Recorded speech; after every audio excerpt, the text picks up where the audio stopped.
So this is an update on the sunflower seedlings. As you can see, they're growing and some of their true leaves are starting to come in.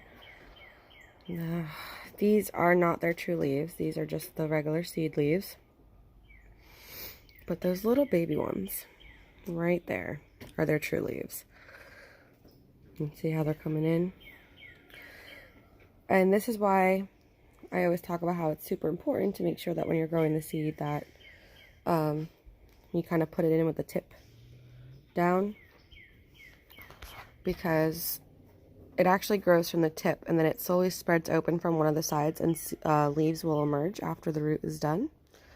So eventually this guy right here is going to like pop open and the seeds will fall to the ground just like that. Now some of these seeds aren't just from them popping their shells open. We actually had an issue with some birds and the cover to this guy came off and the birds just went wild on the seeds. So as you can tell, we actually really don't have that many growing. And then on top of that, we got hit with a couple heavy rainstorms, and I just never had a proper chance to fully dry out. As you can see, there's a little bit of, I guess you can, like a fungus or like a mold or something. So before I do anything with these guys, I'm gonna go wash my hands because I really don't know what this is or what it could do or how, if it's spreadable. Most likely it is. So all the guys, you should really wait till their true leaves form and they're actually super prominent. But with sunflowers, I like to get them out as early as possible, especially when I'm using these types of containers with them instead of putting them directly into the ground. So this is what happens. This fuzzy stuff over here is what happens when you're using these containers and the soil doesn't get a chance to fully dry out. We had lots of heavy rain. It was just back-to-back super bad storms. So this isn't, and then the birds came. So this isn't a good yield for me usually. Usually this whole thing should be filled. Maybe 1 or 2 losses, not as much as this, but we will take what we can. And I'm going to actually add these guys to my pepper garden so they can help shield my peppers and give my peppers a little bit of a break, and also help shield them from the wind when they come in.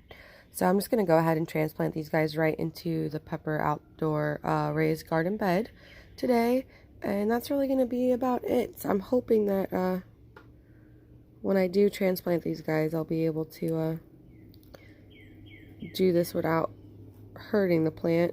That's the goal.